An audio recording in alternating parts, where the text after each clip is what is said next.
Hegelian principle itself is satanic. Apply it to the occult. Imagine you have a completely good being and a completely evil one, and they're deciding what a being that they're creating should be. And someone who doesn't know any better says, well, let's just all meet halfway and stop fighting, so therefore the being is part good and part evil. That is a satanic idea, to let Satan have his say and not give God full control. Pursuing virtue is pursuing greatness. Pursuing wealth is a hedonistic and unwise pursuit.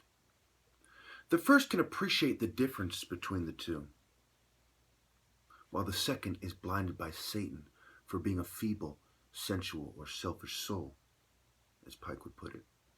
However, to pursue a limitless wealth of virtue is one's obscure, yet natural. It's innate. It's a natural state.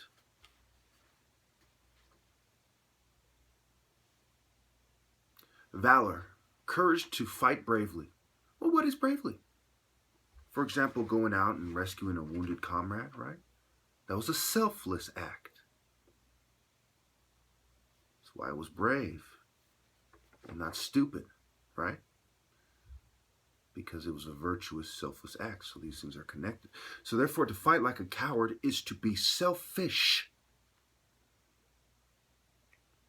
Selfishness is cowardice, and therefore the pursuit of wealth is the pursuit of cowardice. Now, let me make one quick distinction here. If I'm pursuing money so that I can help people out and not give a penny to myself, not buy any nice cars, clothes, or anything, then I'm not pursuing that wealth for myself, right? I'm pursuing an avenue to help other people in a virtuous manner. So you have to understand the difference. You can see the difference with my father, for example, who made a lot of money in his life, but invested it in medicine and given to the poor and so on.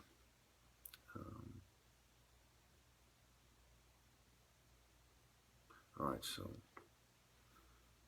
the pursuit of virtue becomes an obvious antonym when the rational, but in these days perhaps exceptional mind, considers virtue as bravery, valor, courage, and selflessness. So the pursuit of virtue is an antonym or an opposite to the pursuit of wealth. It's like if you're pursuing wealth, you're pursuing that selfishness. You're pursuing that cowardice. You're saying, look, I'm about my money. Because I don't have the courage or the moral conviction or the moral toughness to do the right thing. I want to make myself feel good.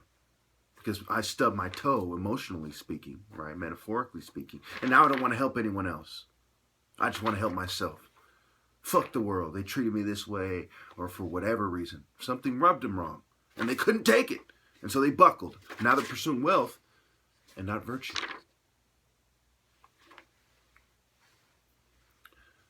Materialism is just as despicable as cowardice, and can be connected not only by saying the materialistic person lacks the courage to be virtuous and selfless, but by also saying they also value their material body and therefore choose the path of cowardice.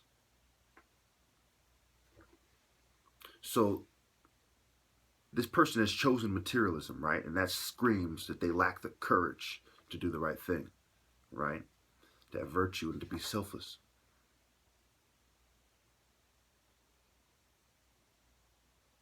But they also value their material body and therefore choose the path of cowardice. So that's another idea of where these things overlap. These ideas overlap. They're all on the side of evil.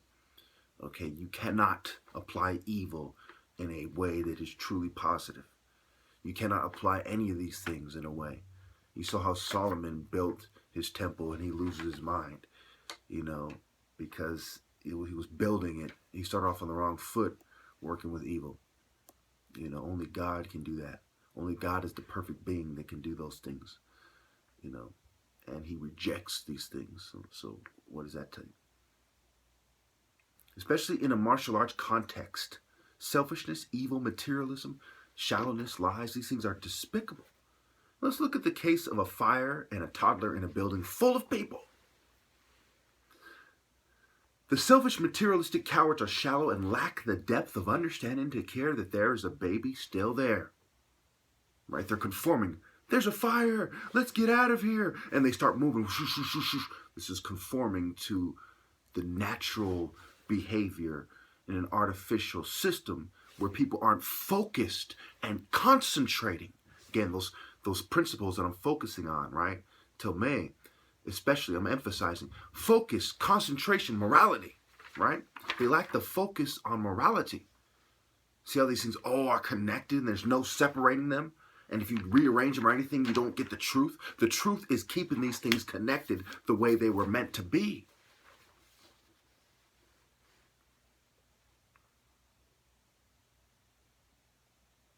In a fit of extreme conformity, they all run out without care.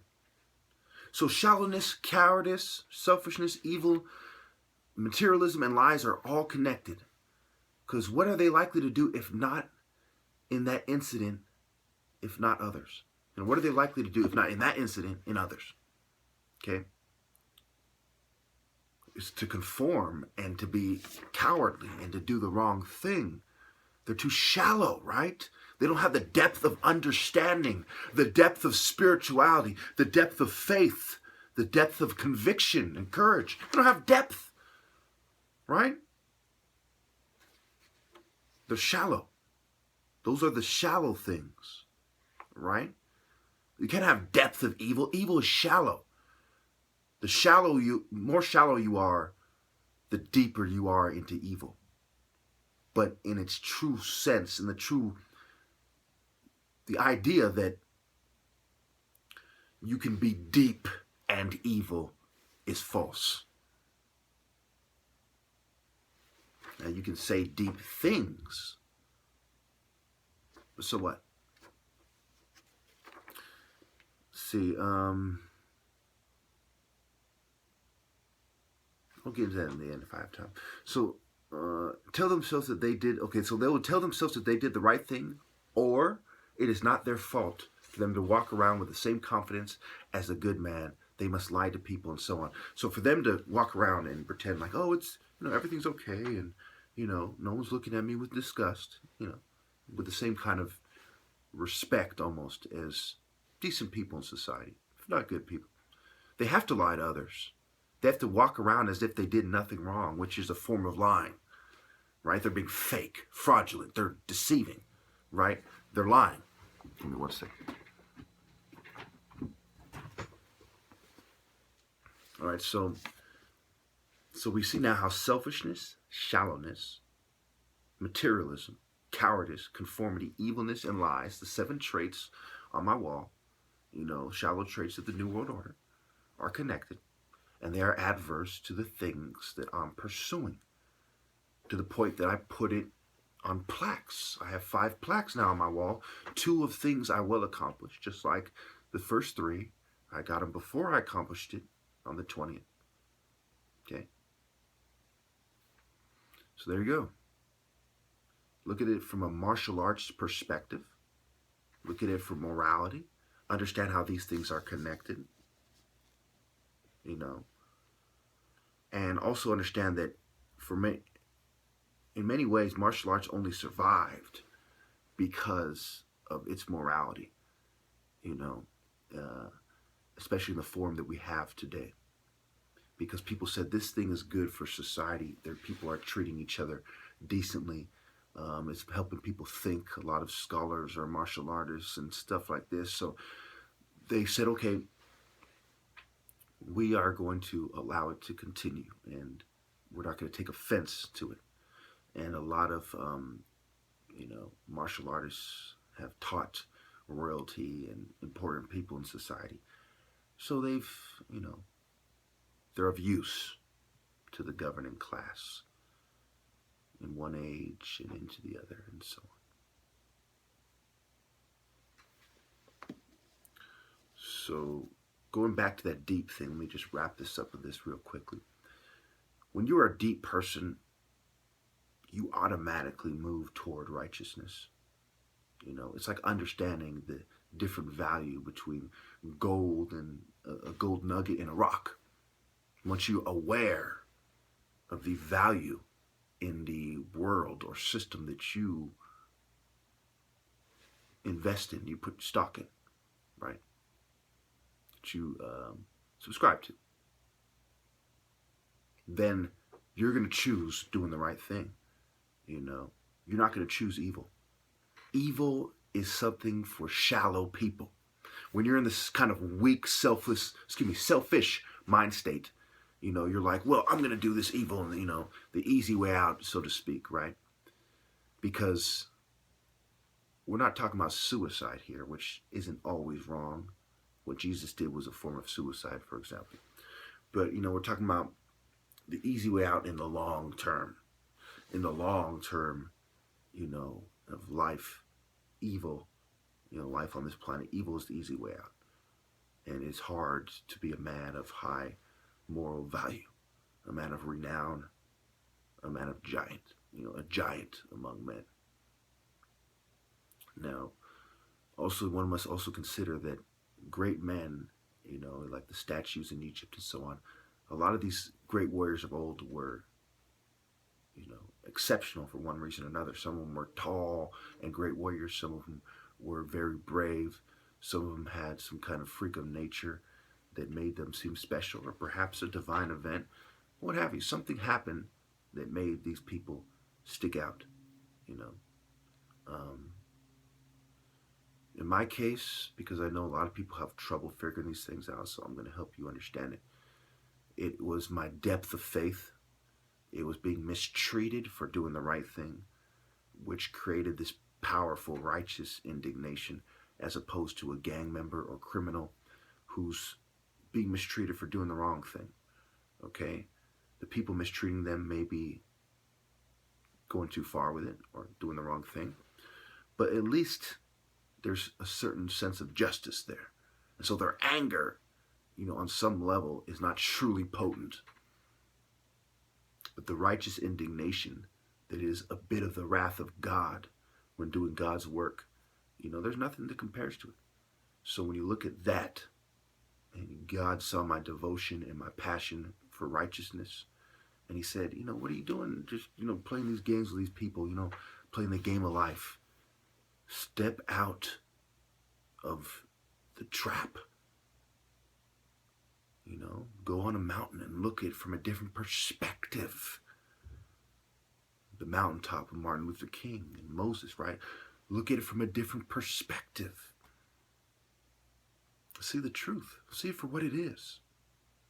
Stop being blinded by these people who believe in Plato and state-controlled reproduction. The state does control the reproduction through those social media sites. You know? A lot of people don't understand that. The state controls it. Why do you think there's no beautiful women sitting next to me right here? Why do you think I'm not married? You know? It's not because the good guys control reproduction. It's not because good people impress upon women what to look for in a mate. Look at things for what they are. You know? Look at the lesbian feminists, you know, atheists who are pushing their movement super hard against Christianity, trying to unite people against Christianity. Look at these people who think they're well-meaning, trying to unite good and evil things together and trying to make things which aren't compatible seem compatible so that we all get along and work together in the name of human progress and use science to temper fanaticism and religious assertions, if you will. It's not that simple.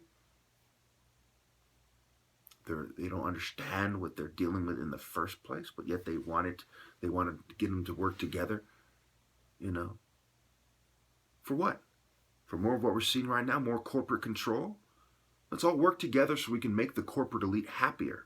And in the process, they might throw us a bone or two once in a fucking while. I mean, this is how these people think. That is cowardice. That is selfishness. Selflessness is doing the work of God, even if it is going to result in turmoil for the human race, for the rest of its existence. You know, we're all going to die. The species is going to go extinct one day. we may as well be honorable while we're alive.